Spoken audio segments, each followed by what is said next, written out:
저희가 이렇게 정부 비판한다 그러면 또 너네 의사들 의사 편만 들고 환자 버리고 가는 애들이 뭐 이런 얘기를 하냐 이렇게 얘기하실 텐데 저 지금 당직 서거어요.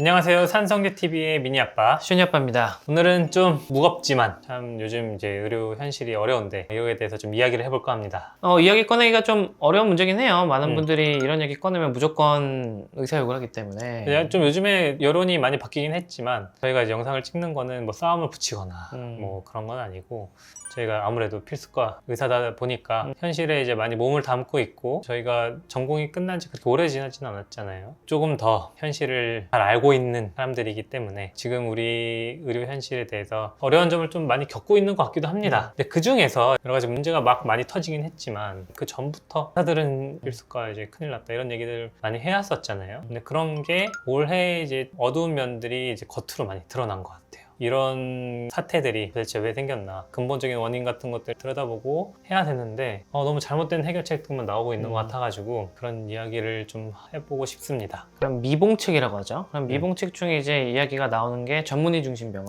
이야기가 나오고 있는데 되게 혁신 방안이고 궁극적으로는 이쪽으로 가는 게 맞는 것 같긴 해요. 맞아요. 올바른 방향이죠. 이제 의사 입장에서도 그렇고 특히 이제 환자 입장에서 봤을 때 좀 더 전문적인 진료를 위해서는 전문의의 비율이 더 높아져야 되는 거는 맞습니다. 근데 이제 우리 지금 현실에 그게 가능하냐 이게 사실 더 중요한 것 같아요. 이게 실제 실현 가능한 대책인 거냐 한번 짚어봐야 될 문제인데 이거는 실제로 겪어본 사람이 더 잘 알겠죠. 네, 지금 이제 현실에 몸 담고 있는 대학병원에서 특히 소아과정에서도 신생아 전환자실에서 교수로 일을 하고 있는 슈니 아빠와 함께 한번 자세히 이야기를 나눠볼까 합니다. 네. 슈니 아빠 일하고 있는 병원은 전문의 정신병원으로 이제 이전부터 처음 개원할 때부터 세팅이 돼서 잘 하고 있지만 사실 이제 대학병원들 대부분은 전공이 중심이잖아요. 그렇죠. 특히 이제 빅5 서울대, 세브란스, 아산 삼성, 그다음에 성모병원 여기는 전국에서 전공의들이 서울로 올라오려고 열심히 공부하고 성적 좋은 친구들이 많이 오기 때문에 전공의들이 항상 가득 차고 그래서 전공의 의존도가 굉장히 높아요. 그렇죠. 네. 한 40%? 네. 근데 그런 만큼 전공의들도 열심히 일을 하는 병원이긴 했어요. 일주일에 100시간 넘게 일을 하면서 박봉이죠. 이게 남들에 비해서 월급이 높을 수는 있지만 시급으로 따지면 최저임금도 안 되는 그런 일을 하면서 저 같은 경우는 2주에 한 번 집에 왔나? 2주에 한 번 와서 반나절 좀 쉬거나 아니면 새벽에 다시 병원에 돌아가가지고 또 2주 동안 계속 병원에서 차 먹고 자고 하면서 이렇게 했던 기억이 있어요. 그런 얘기 했어요. 저는 이제 세브란스 병원 나왔으니까 신촌에서 계절에 안 맞는 옷을 입고 있는 사람은 패션 피플이거나 전공이다. 근데 패션 피플은 주로 계절 앞서가잖아요. 근데 전공이들은 계절을 뒤쳐져. 남들 막 벚꽃놀이 하고 있는데 혼자 패딩 입고 나오고. 그러니까 근데 그때 정말 힘들긴 했지만 우리가 이제 필수과 하는 사람의 약간 사명감 그리고 이제 앞으로 이제 이렇게 열심히 하고 나서 전문의를 따고 나면은 어떤 일을 할지 이런 활동에 대한 기대감 그리고 열심히 배워야 되겠다는 어떤 생각들로 좀 버틸 수 있었던 것 같아요. 사명감만으로는 안 되는 게 이게 현실이죠. 저도 이제 산부인과 선택을 할 때 주위 의사 선배들도 그렇고 심지어 지금 산부인과 하고 있는 선배들도 저의 이제 산부인과 선택을 말렸으니까 그때만 하더라도 이제 이미 심각했던 거였죠. 근데 병원 측 입장을 들어보면 참 그 전공의 중심으로 대형 병원을 굴릴 수밖에 없었던 그런 이유들이 좀 있는 것 같아요. 사실 돈이죠 뭐 인건비가 이제 가장 크기 때문에 전공의들은 고강도 저임금으로 열심히 일을 하더라도 사명감과 앞으로의 기대감 이런 걸로 당직도 쓰고 뭐 주말에도 나오고 설날 추석 이런 거 없이 그냥 다 나와가지고 이제 병원을 지켰죠. 전공의 중심으로 병원이 운영이 될 때만 하더라도 이런 중증 질환 에 대한 수가는 말도 안 되게 싸가지고 그 분야는 이미 적자였어요. 예전에 이국종 전 교수님께서 TV에 나와서도 말씀을 많이 하셨지만 너무 적자다. 그래서 병원장하고 싸운다. 센터 맞아요. 유지하지 말라고. 네. 그 얘기는 이미 옛날부터 나오고 있었는데 해결 전혀 안 됐죠. 네. 그리고 이제 슈니 아빠가 있는 NICU 같은 경우도 병원에서는 참 항상 적자예요. 그렇기 때문에 이미 지금 우리의 시스템으로는 값싼 전공의로 운영을 해도 이미 적자다. 그래서 이렇게 생기는 이제 적자들을 특히 이제 대학병원들은 다른 데서 이제 수입을 올려가지고 메꾸는 현실이죠. 그러니까 뭐 장례식장이나 아니면 카페, 뭐 음식점, 중증이 아닌 다른 경증 질환에 대한 치료, 그리고 비급여 이런 수가 같은 걸로 적자를 메꾸고 겨우겨우 운영을 하고 있던 상황이었습니다. 왜 적지 않냐 이렇게 물어보면 뭐 너네가 뭐 의사들이 돈 많이 가져가서 그런 거 아니냐 이렇게 말씀하시는 분들이 있는데 대학병원은 원래 월급이 외부보다 적어요. 의사들 입장에서. 그리고 직원이 되게 많이 필요합니다. 엄청 많습니다. 그리고 그런 인건비만 들어가는 게 아니고요. 대학병원 그 건물 세우는 거 몇백억, 몇천억 이렇게 들어가고 그 안에 기계 하나하나 몇천만 원, 몇 억씩 해요. 인큐베이터 하나도 몇천만 원 하거든요. 일단 그것만 해도 천문학적인데다가 병원에 들어오는 수입 자체는 수가가 결정을 하는데 수가가 어려운 진료일수록 낮아요. 근데 사실은 그게 뭐 처음에 이제 의료보험이 만들어질 때 그리고 수가를 책정할 때 모든 이제 전 국민이 동등한 의료의 질 받을 수 있도록 만들어진 거여서 생명과 직결된 거에 대한 수가를 낮게 책정을 했던 것 같아요. 왜냐면 이제 돈 없다고 치료 못 받으면 안 되니까. 그런 게 이제 처음에 그렇게 시작됐다 하더라도 지금 우리 이제 소득 수준도 올라가고 물가 상승, 뭐 인건비 상승 이런 것들을 고려해서 같이 올렸어야 됐는데 그게 따라오질 못했던 거죠. 그래서 지금도 이렇게 전공의 중심으로 돌아가는데도 적자인데 이 전공의들 대신해서 전문의로 대체를 한다면 추가적으로 생기는 엄청난 인건비 이런 것들을 어떻게 감당을 할 거냐, 이게 가장 큰 문제죠. 수가가 올라가는 비율은 물가 상승률을 못 따라가거든요. 이번에도 우리 1.5%가 올린다면서요. 네. 근데 이게 진짜 무서운 게 인건비 문제가 아니에요. 인건비도 뭐 결국 문제가 될 수는 있겠지만 환자한테 들어가는 게 재료들이 되게 많단 말이에요. 도구들, 기구들. 근데 이런 기구들이 가격이 엄청 빨리 올라가요. 맞아요. 근데 그게 막 올라가는데 우리 수가는 일정해. 그러면 더 싼 걸 쓰거나 아껴 쓰게 되고 그러면 결국 환자한테 불이익이 되거든요. 네. 그런 문제까지 생기는 거예요. 네. 기본적인 운영 자체에 문제가 생긴다. 이걸 아셔야 돼요. 네. 그리고 이제 또 하나는 전공의의 업무가 너무 많아요. 퇴근을 못하는 이유가 있었죠. 그냥 환자만 보고 뭐 그게 아니고 그 이외의 업무들이 너무나도 많습니다. 병동 회진 돌고 뭐 수술실도 들어가야 되고 외래 참관도 해야 되고 검사실 가서 검사해야지. 응급실 환자 오면 또 응급실 전화도 받아야 되고 강의도 해야 돼. 그리고 새로 논문 나오면 발표도 해야 돼. 공부도 해야 되지. 정말 이제 한 사람의 역할이 굉장히 많아요. 이게 집에 가고 싶어도 못 가는 이유가 있었습니다. 그렇기 때문에 이런 일당백의 역할을 하고 있는데 이 역할을 누가 하러 가겠습니까? 그러니까 그 시절을 견딜 수 있었던 거는 끝이 있었잖아요. 마치 군대 생활이 힘들어도 제대가 있으니까 견디는 것처럼 전공의가 끝나는 시기가 있으니까 그 시간 동안 잘 견뎌서 결실을 얻자. 이 마인드로 버틴 거지. 평생 그 생활을 해라? 병원의 기계죠. 근데 그래서 이렇게 업무가 많으니까 PA 간호사 뭐를 대체하겠다 이런 얘기가 많은데 이것도 참 현실과는 맞지 않은, 해결해야 될 문제가 한두 가지가 아닙니다. 네. 위에서 세상에 앉아 계시는 분들 입장에서는 전공이 없어? 그럼 간호사 해. 지금도 하고 있잖아. 약간 이런 경력 많은 간호사 투입해? 이게 간호사 분들의 이야기를 듣지 않는 거예요. 간호사한테 의사 업무를 맡기면 간호사분들이 좋아할 것 같죠. 오히려 가장 많이 반발한 사람들이 바로 간호사들입니다. 맞아요. 특히 현장의 간호사들. 이게 왜냐면 일단 업무가 엄청 늘어나죠. 그리고 이게 법적인 문제가 걸려요.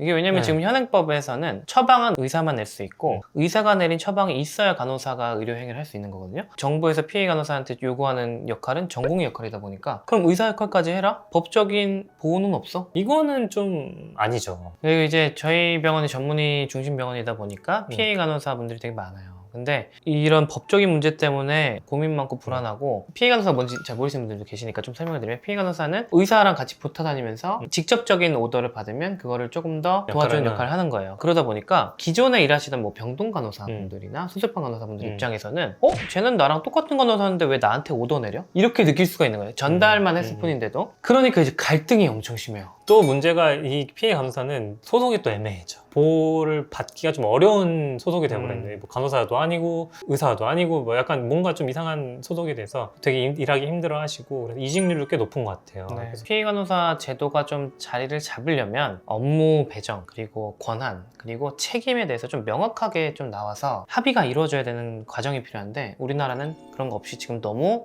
급속히 진행을 하고 있다. 그래서 서로 다 불만이 많다. 네. 그리고 이제 대학병원의 어떻게 보면 역할 중에 하나가 전공의를 키워내는 거잖아요. 그렇죠. 이제 수련과 교육이죠. 이게 만약에 전문의 중심으로 가면 교육을 제대로 받을 수 있을까? 이런 문제도 좀 걱정이 되긴 해요. 왜냐하면 우리가 정말 힘들지만 열심히 일을 하면서 하는 목적 중에 하나가 배우기 위해서. 맞아요. 지금 중증 환자를 보는데 전공의 없이 전문의 위주로 가겠다 하게 되면 지금 있는 이 전문 교수님들 포함해가지고 전문의 분들이 퇴직을 하고 나면 그 다음 세대는 누가 진료를 하나 이런 걱정이 좀 앞섭니다. 저희가 전공의 일을 할 때 보람을 느꼈던 게 거기서 배운다는 건데 이거는 모든 일을 하시는 분들 다 마찬가지로 생각해요. 책으로 본 거랑 현실은 너무 달라요.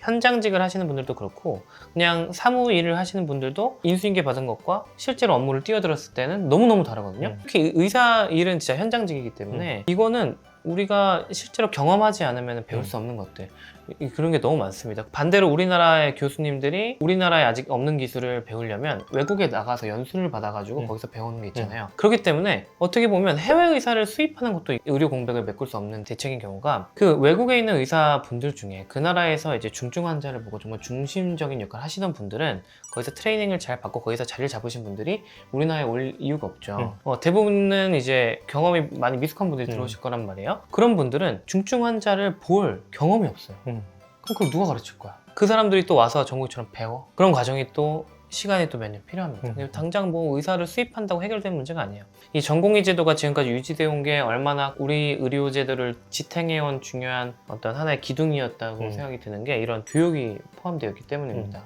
그렇다고 전공의들 지금 굉장히 힘들게 일을 하고 있고 후배들한테 무조건 너네 이제 열심히 해야 된다 이런 얘기는 아니고 어느 정도 균형을 잡으면서 가야 된다 이런 말이에요. 그래서 전문의 중심으로 가는 거는 방향은 맞지만 전공의가 없는 사태를 해결하기 위해서 그 자리를 전문의로 다 채워버리면 전공의들이 다시 나중에 이제 지원하고 복귀를 했을 때 이거를 예전처럼 교육을 다시 받을 수 있는 시스템인가 이런 걸 다시 고민을 해봐야 됩니다. 이게 전문의 비율을 조금씩 늘려가면서 전문의 중심으로 가는 이런 방향이 아니고 지금은 너무 급격하게 바꾸고 있는 상황이에요. 그래서 지금 이제 사직한 필수과 전공의들 대부분이 다시 복귀를 안 할 가능성이 굉장히 높습니다. 그리고 이제 앞으로 지금 이제 학생들 그리고 인턴들 새롭게 이제 전공을 선택해야 되는 후배들 같은 경우에도 필수과를 안 하게 될 가능성이 굉장히 높아요. 지금 같은 현실이 계속 된다면. 그렇다면 결국엔 이제 지금 우리의 건강도 중요하지만 우리 자녀들의 건강 이거는 누가 책임을 져줄 것인가. 당장 우리가 20, 30년 뒤에 정말 나이가 더 들어서 건강에 많이 문제가 생길 나이가 됐을 때도 우리 몸을 누구한테 맡길 것인가. 그러니까 굉장히 훌륭한 한국의 의료가 맥이 끊기게 될 상황에 처해 있다. 그런데 이제 이거를 전문 중심으로 바꾼다고 해결이 될 문제는 아니다.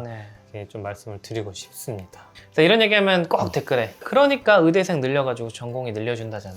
근데 이 말은 두 가지 크게 어폐가 있는데, 하나는 의대생이 는다고 전공이 느는 게 아니에요. 그러니까 의대생이 는다고 그 걔네들이 전부 다 산부인과 소아과를 하는 게 아니에요.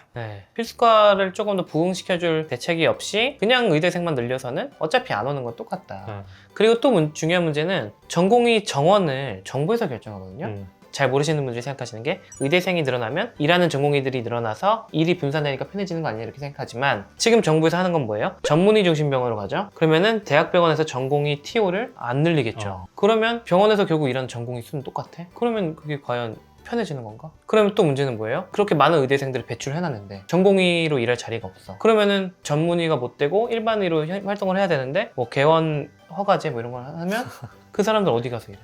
그러니까 앞뒤가 하나도 안 맞는다 지금. 그래서 정부의 대책에는 좀 현실이 너무 결여돼 있다, 이런 얘기를 좀 하고 싶습니다. 이제 하나의 걱정은 우리가 이제 전문의 중심병원으로 가는 것도 문제지만 5 병원을 4차 의료기관으로 이제 승격을 시키겠다. 우리나라 의료 시스템으로는 3차 의료기관까지가 있습니다. 1차 의료기관이라고 하면 동네 의원, 2차 의료기관은 좀 큰 병원, 종합병원, 대학병원까지는 아니지만 무슨 병원으로 끝나는 것.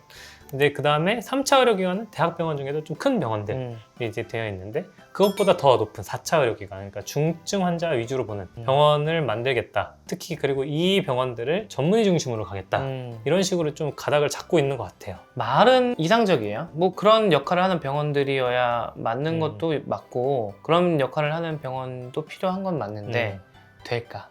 앞에서도 이제 수가 얘기도 했지만 중증 환자 비율이 높아지면 병원 입장에서는 수익 내기는 점점 더 힘들어지는데, 근데 거꾸로 사람은 더 많이 필요하게 됩니다. 의사 한 명당 담당 환자 수도 적어야 되고 간호사 한 명당 담당 환자 수도 적어야 되고 들어가는 기구나 이런 것도 훨씬 많은데, 그거를 다 유지하려면 수입이 많이 필요한데 지금 중증 환자에 대한 수가는 터무니없이 낮으니까.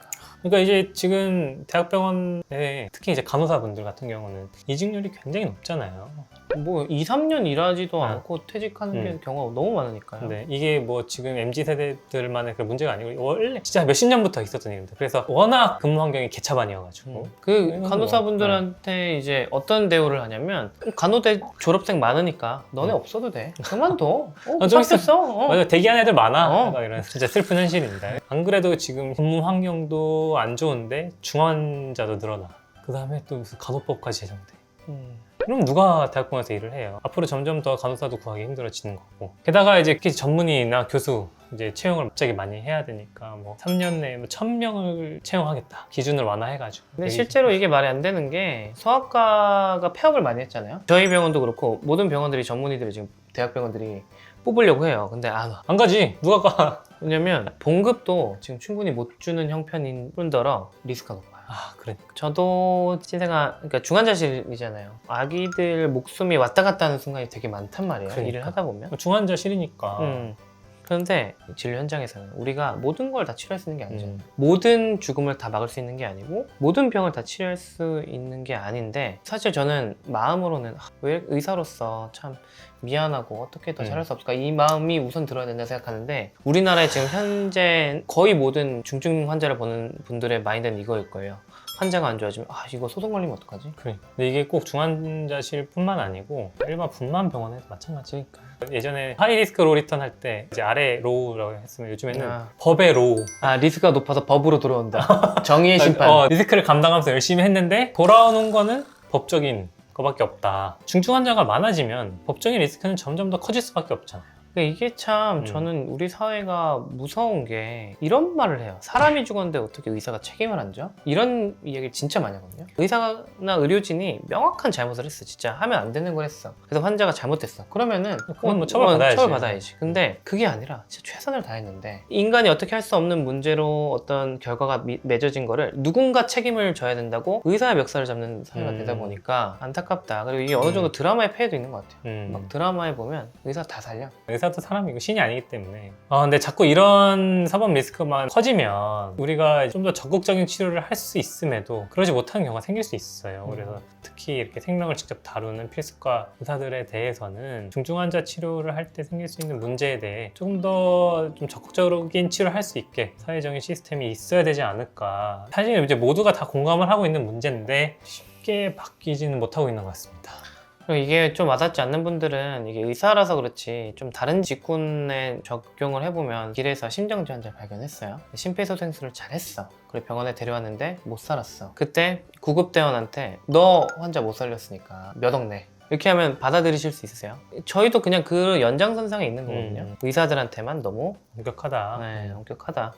잘못된 행위가 아닌 것에 대해서도 잘못됐다고 얘기를 하는 게 문제다. 이렇게 생각을 합니다. 그래서 이런 판결이 하나씩 나올 때마다 점점 더 필수과를 꿈꾸고 있는 학생들의 어떤 희망들을 다 꺾고 있는 것 같아요. 최근에 분당에는 엄청 큰 산부인과가 문닫았잖아요. 네. 거기도 소송이 너무 많아서 어떻게 진료를 지속할 수 없는 상태다. 이런 얘기도 있더라고요. 그리고 저희가 항상 얘기하지만 억울한 점이 있을 수 있어요. 근데 국민건강보험이잖아요. 그럼 보험 제도가 있는데 보험 제도에서는 그런 거를 전혀 해주지 않고 개인들에게 책임을 묻는 거는 좀 문제가 있다. 그래서 보험이란 이름을 갖고 있는 곳에서 보험의 이름에 걸맞는 일을 해줘야 되지 않나 생각을 합니다. 그리고 이제 대학병원 진료에 대해서 환자분들도 좀 인식을 바꾸셔야 되는 부분도 있어요. 우리가 이제 중증 질환에 대한 치료를 할 때 예를 들어서 암 치료 잘 끝났어. 그러면은 이제 그 완치 판정을 받고 이제 경과 관찰만 하면 되는 경우가 되면 이제는 이제 집 근처 병원이나 의원으로 와가지고 이제 정기적으로 검진 잘 받으시면 되는데 그런 경우에도 계속 대학병원을 가신다거나 아니면은 이제 대학병원까지 갈 필요 없는 경증 질환인데도 큰 병원에서 치료를 받고 싶다 해가지고 막 응급실 가시고 하는 경우가 있잖아요. 그래서 이런 환자 분배가 잘 안 되다 보니까 여러 가지 이제 대학병원으로 환자 쏠린 문제, 그래서 뭐 업무 과다 이런 여러 가지 문제들이 좀 생긴 원인도 여기에 있다고 봅니다. 근데 문제는 지금 이거를 병원에만 강제를 해요. 맞아요. 병원에게 이제 경증 환자 받지 마라 이런 식으로 하는데 사실 이게 진료 거부 문제가 또 생길 수가 있죠. 그러니까요. 물론 이제 환자분이나 보호자분들 이해를 못하는 건 아닙니다. 좀 더 이제 큰 병원 가서 치료를 보고 싶어 하시는 건 이해가 되긴 하지만 그게 이제 전반적인 사회를 봤을 때는 옳은 선택은 아닐 수 있다. 지방 의료기관 같은 곳에 환자들이 또 계속 줄어들게 되고 그러면 이제 내가 정말 급하게 가까운 병원을 가야 될 때 내 진료를 못 봐주는 상황이 생길 수가 있단 말이에요. 그러니까 경증 환자를 좀 분배할 수 있는 제도적인 어떤 강제성을 띠는 것들이 필요하다고 좀 생각을 합니다. 이건 모르셨을 거예요. 이게 다 병원의 책임으로 돌아가고 있었다는 네. 거예요. 정부에서 얘기하는 이제 전문의 중심 병원 이거는 사실 이제 예전부터 이제 계속 얘기했던 내용이고 올바른 방향은 맞아요. 근데 이제 이 얘기가 나온 배경 자체가 속이 뻔히 보이는 상황이라는 거예요. 전공의들이 길하지 않는 상황에서이니까 그러면 전문의 중심으로 가지 뭐 약간 이런 식으로 가다 보니까 현실과 맞지 않고 괴리가 굉장히 크다. 그리고 실제로 이 제도가 제대로 자리 잡으려면 넘어야 할 산이 되게 많은데 그건 지금 다 건너뛰고 그 건너뛴 정도가 아니라 고민조차 없다. 그냥 이상향만 이야기하고 있다. 이런 생각이 듭니다. 저희가 이렇게 정부 비판한다. 그러면 또 너네 의사들 의사편만 들고 환자 버리고 가는 애들이 뭐 이런 얘기를 하냐 이렇게 얘기하실 텐데 저 지금 당직 서고 왔어요. 밤새 당직 서고 와서 지금 영상 찍는 건데 저희가 같이 자리를 지키는 사람들도 문제가 있다고 하는 거면 진짜 뭔가 문제는 있지 않은 건가. 정부의 정책이 현실과 맞지 않으면 좀 현장에 있는 사람들이 목소리를 내야 되는데 무조건 받아들여야 되는 건 아니다. 이런 생각을 합니다. 우리가 겪고 있는 여러 가지 문제들이 그동안 쌓였던 것들 갑자기 한꺼번에 확 폭발하는 느낌이 좀 많이 있어가지고 많이 혼란스럽고 힘드신 상황일 텐데 사실은 이게 이제 차근차근 하나씩 해결이 됐어야 되는 문제들이에요. 근데 그게 안 되고 갑자기 엉뚱한 방향의 해결책들이 나오다 보니까 갑자기 이렇게 많이 터지게 됐는데 지금에서라도 이제 근본적인 원인을 좀 해결하는 방향으로 갔으면 좋겠다. 저희도 이제 의사지만 한 사람의 국민으로서 뭐 저희들만의 어떤 뭐 배속을 채우려고 하는 이런 이야기가 아니라 훌륭한 한국의 의료 시스템이 계속 유지됐으면 하는 마음에서 저희가 기획을 하게 됐습니다. 제가 다른 데 인터뷰 나가서도 한번 얘기했던 건데 제가 바라는 거는 그냥 제가 소아과 의사를 행복하게 계속 했으면 좋겠어요. 네. 근데 그런 상황이 좀 계속 뒷받침되는 사회가 되면 좋겠습니다. 네. 오늘 저희가 좀 어려운 무거운 얘기를 했지만 그래도 이렇게 끝까지 시청해 주셔서 감사합니다. 감사합니다. 네.